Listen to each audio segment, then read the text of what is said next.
Es el canal de la libertad, el de la justicia y la paz de nuestro pueblo. La señal de las leyes y la transparencia. Ventana de la verdad. Por la Venezuela que todos queremos. Capitolio TV. Gracias, señor presidente, colegas diputados, pueblo de Venezuela.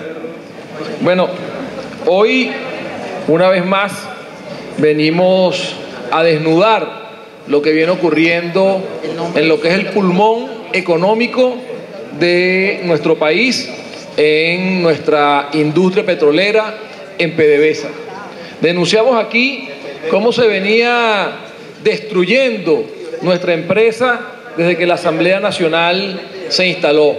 Denuncias de corrupción, denuncias de mala gerencia, denuncias de que la incapacidad estaba generando que lo que fuera una de las empresas petroleras más importantes del mundo venía en un proceso de declive acelerado, donde hoy no sería increíble pensar que la empresa PDVSA cuesta más recuperarla que generar unos nuevos mecanismos para que nuestra nación explote adecuadamente el petróleo. ¿Y eso es fruto de qué? De la corrupción. ¿Eso es fruto de qué? De esa ansia de dinero que representa el gobierno de Nicolás Maduro. Un gobierno que ha desplumado al pueblo venezolano. Un gobierno que ha saqueado no solo el Tesoro Nacional, sino que ha saqueado los bolsillos de los venezolanos que hoy no tienen para pagar alimentos. Entonces hoy nos toca presentar un caso que tiene dos elementos muy importantes. En los Estados Unidos,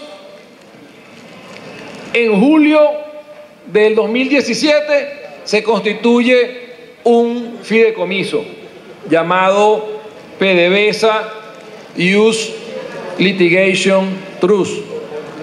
Fideicomiso que tiene por objeto demandar a empresas y funcionarios que han conspirado para robar y saquear a PDVSA. Y cuando hablamos que hay dos elementos a considerar en este caso, es que primero debemos hablar de los hechos de corrupción que se denuncian en dicho proceso que está alrededor de este fideicomiso. Un proceso en donde se acusa a los ciudadanos Francisco Morillo y Leonardo Vaquero de haber constituido primero el 30 de marzo del 2001 a la empresa Waltron Consult, luego el 30 de enero del 2004 a Helsinger, y a partir de Helsinger crear un entramado de empresas para, sobornando a funcionarios de PDVSA, enriquecerse ilícitamente.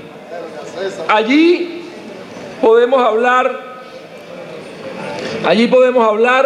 de compras de insumos con sobreprecio, de la instalación de servidores clones, donde estas empresas podían ver en tiempo real las operaciones de PDVSA para incluso comprar el petróleo liviano, que es el aditivo fundamental para mezclarse con nuestro petróleo pesado, para poder convertir ese petróleo venezolano en un petróleo que sea comerciable.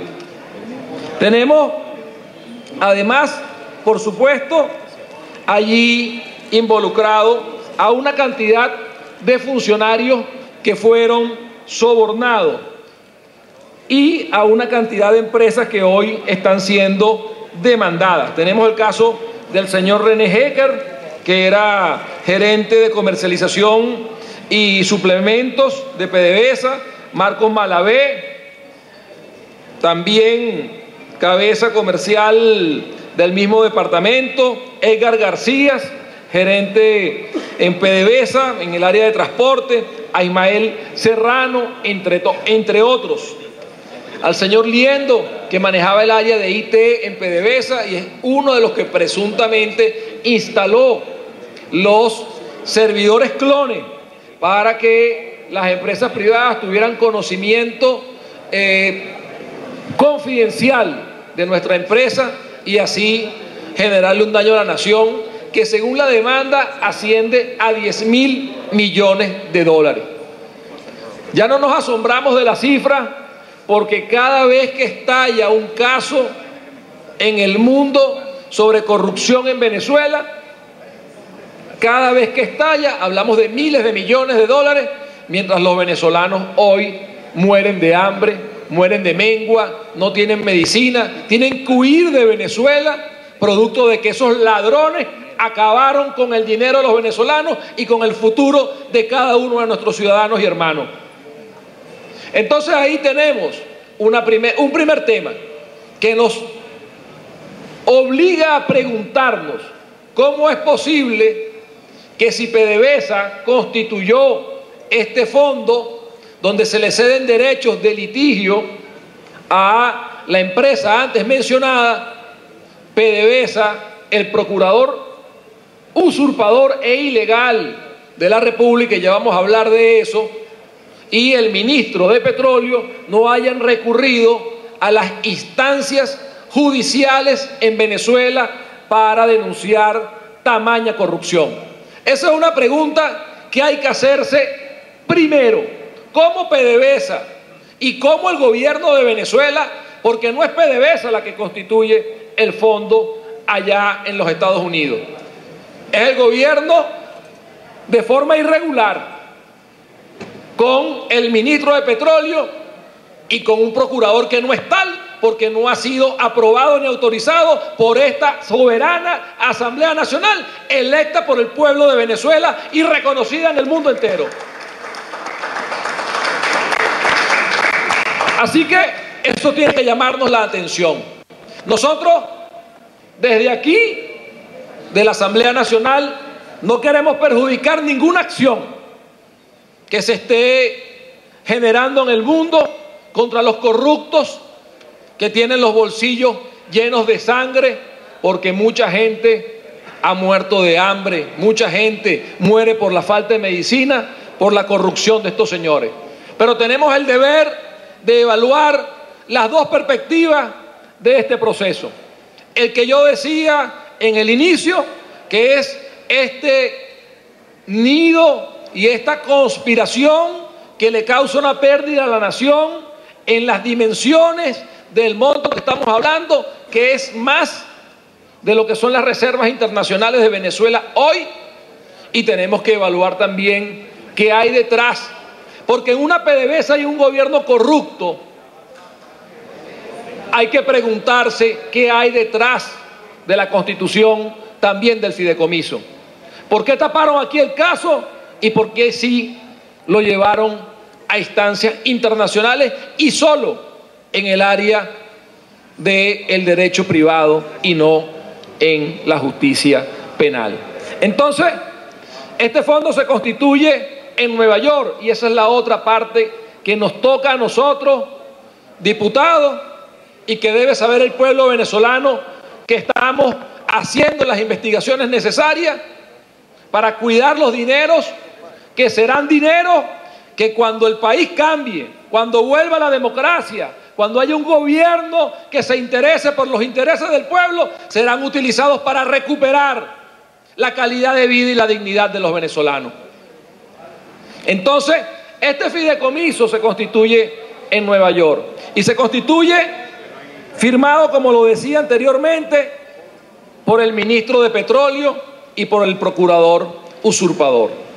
Ya ahí tiene un vicio ese fideicomiso, porque si es obligante la firma del procurador, en Venezuela hoy no hay un procurador legalmente constituido y nos toca a nosotros hacer esa aclaratoria en las instancias internacionales donde se esté llevando a cabo este procedimiento.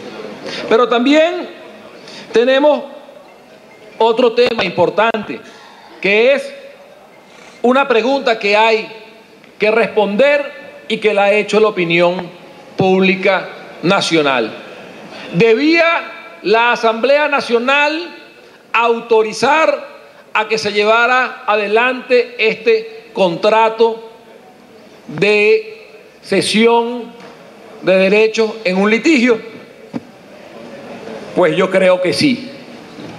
Yo creo que sí, porque el artículo 187 de la Constitución Nacional, en el numeral 9, dice, dentro de nuestras atribuciones, y pido permiso a la presidencia, al vicepresidente, para leer el artículo, dice: autorizar al Ejecutivo Nacional para celebrar contratos de interés nacional. Hasta ahí alguien podría preguntarse si es un caso de interés nacional o no.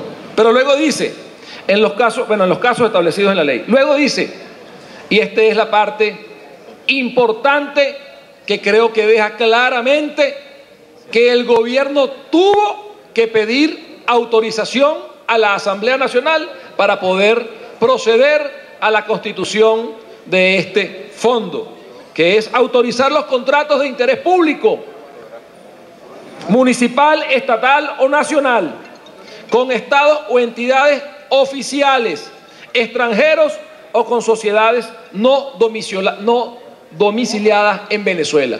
Y en esta situación es de interés público y es en el extranjero. Así, y quien está haciendo el contrato no es la empresa PDVSA, la está haciendo la República mediante el ministro de Petróleo y un señor que, usurpando funciones, fue a estafar a un gobierno extranjero firmando como Procurador General de la República cuando no lo es. Entonces, creo que nos toca, y por eso hemos presentado un acuerdo desde la subcomisión especial que creara la Comisión de Energía y Petróleo para investigar este hecho, atender estos dos sucesos. El evento de corrupción que se suma a las múltiples investigaciones que se vienen realizando y que son la razón de que nuestra industria esté quebrada, de que nuestra industria solo produzca hoy seguramente menos del 1.548.000 barriles que se anunció que estaba produciendo Venezuela el mes pasado, que es la que ha originado que el país no pueda aprovechar la mejora de los precios del petróleo. Y luego, por supuesto, la situación de este fideicomiso que podría generar la doble pérdida del dinero en Venezuela. Porque es que los corruptos aquí en Venezuela que amparan a Nicolás Maduro han llegado a tal nivel que no les ha bastado con robarse los reales de la República, con robarse los reales de los venezolanos, sino que habiendo acabado con el dinero del pueblo venezolano, ahora entre ellos están viendo cómo le quitan la posibilidad a los venezolanos que en acciones judiciales podamos recuperar ese dinero, y esas son las incógnitas que tenemos que hacernos. Así que debemos solicitar la investigación de ese evento de corrupción aquí en Venezuela y además apoyar en el mundo a cualquier gobierno o a cualquier jurisdicción internacional que esté luchando contra estos corruptos que han estafado y que han acabado con el erario público venezolano. Pero también tenemos que cuidar que los que quieran, bajo la excusa de la recuperación del dinero de los venezolanos, no estén montando otra olla para entre ellos servirse y darse el vuelto, para entre ellos lavarse el dinero y para entre ellos volver a acabar con una de las posibilidades que tiene Venezuela recuperada la democracia para emprender el camino de la recuperación económica de nuestra nación. Así que la Asamblea Nacional debe pronunciarse sobre estos eventos, debemos cerrar esta investigación y pronto actuar frente a la justicia americana en Nueva York para el caso de lo que es el fondo del fideicomiso y en el caso de Florida, para lo que es el caso de la denuncia de corrupción. Muchas gracias, señores diputados. Señor presidente. Es el canal de la libertad, el de la justicia y la paz de nuestro pueblo, la señal de las leyes y la transparencia, Ventana de la Verdad, por la Venezuela que todos queremos, Capitolio TV.